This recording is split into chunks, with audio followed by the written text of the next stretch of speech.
My wife cheated on me with her boss, and my two adult daughters actively covered it up for nearly a year. So, I smashed our perfect family portrait, canceled the $45,000 checks for my eldest's wedding, and legally wrote all three of them out of my life forever. I'm writing this because the silence in my brother's guest room is deafening, and if I don't get this out of my head, I'm going to lose my mind. For 28 years, I thought I had the ultimate success story. I married my wife, Sarah, when she was 21 and I was 23. We were flat broke. We built our lives from absolute scratch, surviving layoffs, medical scares, and the exhausting grind of raising two kids. Our daughters, Chloe, 27, and Lily, 25, were my entire world. Chloe is the classic overachiever type A, aggressive career, and getting married to her fiancé, Mark, in a lavish ceremony this coming October. Lily is the younger, softer one. She's always struggled a bit with anxiety, but she's sweet, empathetic, and has been a daddy's girl since she could walk. As for Sarah and me, I thought we were the rock-solid foundation of this family. We had our fights, sure, but I genuinely believed we were going to be that old, wrinkled couple sitting on a porch, holding hands and watching our grandkids play. Last Thursday, that entire 8-year illusion was incinerated. It was a standard evening. Sarah told me she was heading out for girls' night with Chloe and Lily. They do this every 2 weeks. Dinner, drinks, just the women catching up. I always encouraged it. It made me proud to see my wife and daughters so close. Sarah was upstairs doing her makeup. I was in the kitchen, leaning against the counter, drinking a coffee and scrolling through the news. Sarah's phone was resting on the marble island. It buzzed. Normally, I wouldn't even look, but the screen lit up with an unsaved number. Can't wait for tonight. Room 402 after dinner? I froze. The mug halfway to my mouth stopped in midair. My brain short-circuited trying to find a logical, innocent explanation. Maybe it was a spam text, maybe a wrong number. Without thinking, my hand moved on its own. I picked up the phone and opened the thread. The messages weren't long, but they were devastating. It was her boss, Richard. The tone wasn't just flirty, it was deeply intimate, familiar, and explicitly sexual. There were texts from Tuesday. I miss you. Once a week in the office isn't enough. Sarah had replied. I miss you too. Thursday can't come fast enough. My stomach violently dropped. The nausea hit me so hard I had to grip the edge of the counter to keep from collapsing. My hands were shaking uncontrollably. My wife of nearly 3 decades, the woman I built a life with. She was sleeping with her boss. Before I could even process the betrayal, I heard her footsteps on the stairs. I quickly locked the phone, set it exactly where it was, and backed away. Sarah walked into the kitchen looking stunning. She had on a new dress, her hair was perfectly styled, and she smelled like the expensive perfume I bought her for our anniversary. She smiled, kissed me softly on the cheek, and said, "Don't wait up, honey. The girls and I have a lot of wedding planning to gossip about. Have fun with the girls," I managed to choke out. My voice sounded hollow, but she was too distracted to notice. The second the front door clicked shut, I grabbed my own phone. We share a family plan, and years ago, we all enabled location sharing for safety when the girls started driving. I had never, not once, used it to check up on Sarah, until now. I watched her little blue dot travel down the highway. It didn't take the exit for the downtown bistro, where she usually met our daughters. It kept going, eventually stopping at an upscale steakhouse near Richard's corporate office. My heart hammered against my ribs. I opened my text thread with Chloe and Lily. Me. Hey kiddos, what time are you meeting mom for dinner? The replies came within a minute of each other. Chloe, 7, can't wait to see her. Going to look at floral arrangements on her iPad. Lily, just pulling up to the restaurant now, Dad. Love you. The air left my lungs. They were lying, my own flesh and blood. The daughters I had sacrificed everything for, the girls I had protected and provided for their entire lives, were actively covering up their mother's affair. I didn't think, I just reacted. I grabbed my keys, got in my truck, and drove to the steakhouse. It was pouring rain, which perfectly matched the absolute storm of rage brewing inside me. I parked across the street and walked up to the large, floor-to-ceiling windows of the restaurant. It took me less than 30 seconds to spot them. Sarah and Richard were sitting in a dimly lit booth in the back. They weren't just eating, they were holding hands across the table. She was laughing, throwing her head back, looking at him with a level of adoration I hadn't seen directed at me in years. He leaned over and kissed her neck. It felt like someone had driven a hunting knife directly into my chest. I pulled out my phone, zoomed in, and snapped 3 crystal-clear photos of them kissing and holding hands. I didn't storm in. I didn't scream. I was too dead inside for a public spectacle. I walked back to my truck, soaking wet from the rain, and sat in the driver's seat. I opened our Family Matters group chat, the one with me, Sarah, Chloe, and Lily. I uploaded the clearest photo of Sarah and Richard kissing. I typed one single caption, "Glad you're all enjoying girls' night."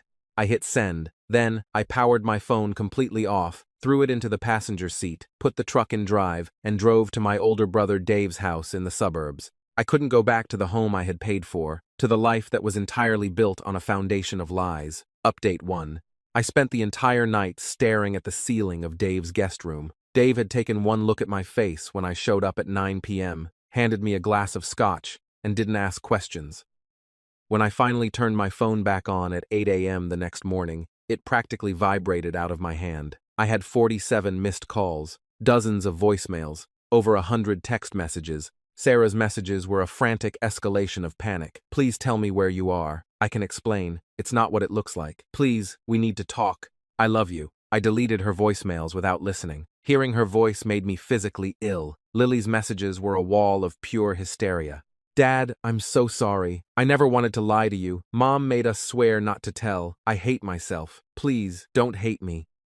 I'm having a panic attack. Please call me." Her boyfriend even texted me begging me to call her because she couldn't breathe, but it was Chloe's text that made my blood run entirely cold. Chloe: "Dad, I'm sorry you found out this way, but honestly, you're overreacting by disappearing. Don't throw away a 28-year marriage over one mistake. Mom loves you. Call her."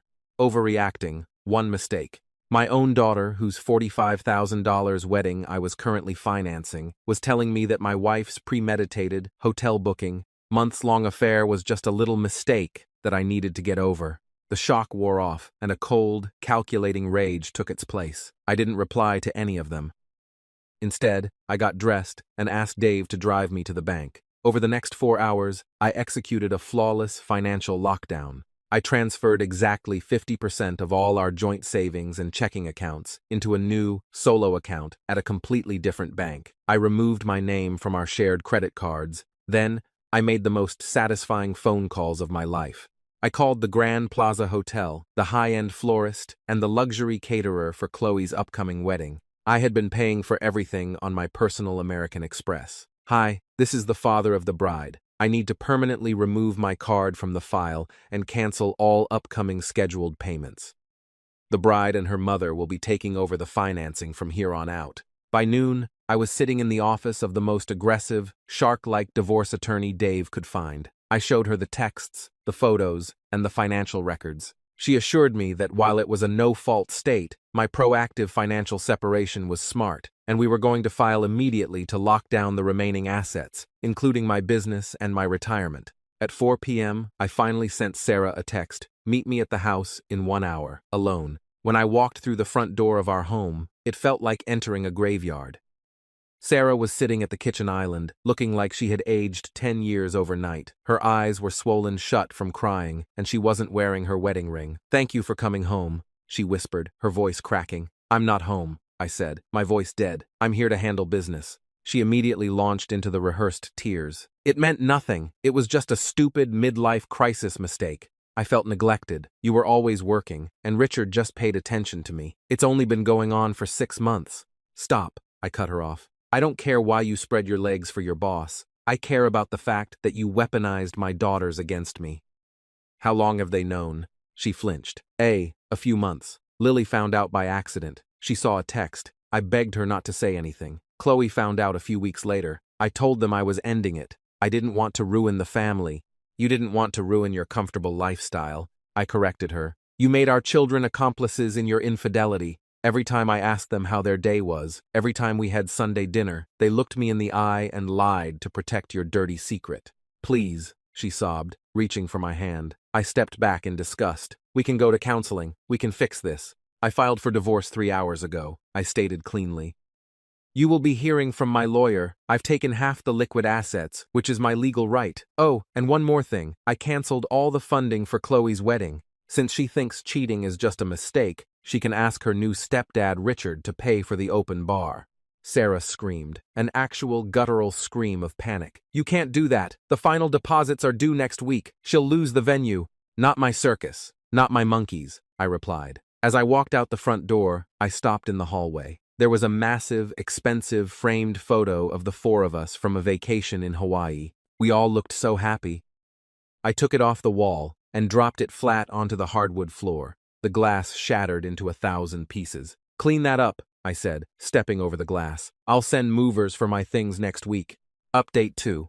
It's been 2 weeks since I walked out of that house, and the fallout has been nothing short of nuclear. After confronting Sarah, I knew I had to deal with my daughters. I met with them separately. I met Lily at a quiet park. She looked completely broken, practically hyperventilating as soon as she saw me. Dad, I'm so sorry, she wept. Mom told me she was going to end it. She said if I told you, it would destroy the family, and it would be my fault. I was so scared.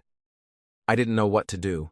I looked at my youngest daughter, feeling a profound sense of grief. Lily, you are 25 years old. You aren't a child. You watched me sit at the dinner table and talk about how much I loved your mother, knowing she was sleeping with another man. You chose her comfort over my reality.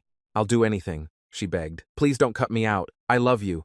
I need time, I told her honestly. Right now, when I look at you, all I see is your mother's lies. I don't know if I can ever trust you again. I walked away, leaving her crying on the bench. Chloe was a completely different beast. We met at a coffee shop. She walked in looking furious, slamming her designer purse onto the table. Are you out of your mind? Were her first words. The venue called me. You pulled your card? The wedding is in 2 months, Dad. I need $20,000 by Friday or we lose the plaza. I stared at her, genuinely amazed at the audacity. Hello to you too, Chloe. Don't give me that, she snapped. You are punishing me for Mom's mistake. I stayed out of it because it's your marriage. It wasn't my place to tell you. But it was your place to lie about going to dinner with her so she could go to a hotel with Richard? I asked, my voice dangerously low. It was your place to text me and tell me I was overreacting to my wife getting railed by her boss? People cheat, Dad. It happens, she hissed, leaning in. You don't burn down your daughter's wedding just because you're having a tantrum over Mom. That was the exact moment the last shred of my paternal affection for Chloe withered and died. She was exactly like Sarah. Selfish, entitled, and completely devoid of empathy. I'm not having a tantrum, I said calmly, standing up. I'm removing toxic, manipulative liars from my life. Have a great wedding, Chloe. I won't be attending. I walked out of the coffee shop and immediately drove to my estate lawyer's office. I have a fairly substantial estate, an $800,000 house, a healthy 401k, and liquid investments, totaling around $1.5 million. Previously, it was set to be split 50-50 between Chloe and Lily upon my death.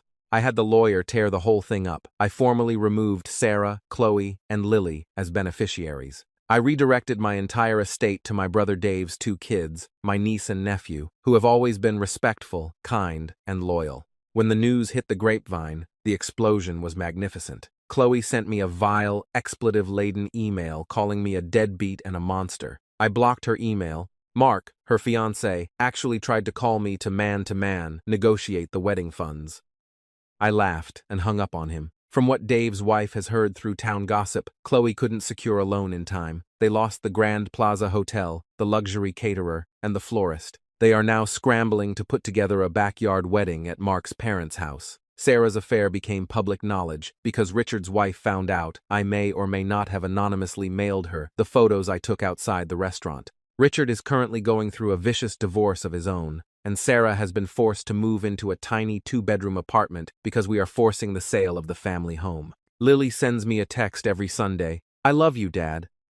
I'm working on myself in therapy. I hope one day you can forgive me. I haven't responded yet, but I haven't blocked her either. Maybe, years down the line, we can have a relationship, but not today. As for me, I signed a lease on a beautiful downtown loft. I bought myself a new truck. I spend my weekends fishing with my brother and my nephews. The betrayal still hurts. Sometimes I wake up at 3 a.m. and the phantom pain of my 8-year marriage aches in my chest. But then I remember the absolute clarity of cutting the rot out of my life. They made their choices in the dark. Now, they get to live with the consequences in the light. Top comments. User 1, burn it down. People cheat, Dad. It happens. Holy absolute entitlement, Batman. Chloe really thought she could justify her mom's affair and still expect Daddy to write a $45K check for her Princess Day. The audacity is actually staggering. You handled this flawlessly. Taking your card off file right before the final deposits were due is a masterpiece of nuclear revenge. Enjoy the loft and the fishing. User 2, reality check. Lily's situation is sad, but you did the right thing. It's a classic case of a manipulative parent, Sarah, weaponizing her child's anxiety to protect her own dirty secrets. Sarah threatening Lily that the family's destruction would be her fault if she told you is textbook emotional abuse. Keep Lily at arm's length until she realizes her mother is the villain, not you. As for Chloe, let her rot in that backyard wedding. User 3, justice served.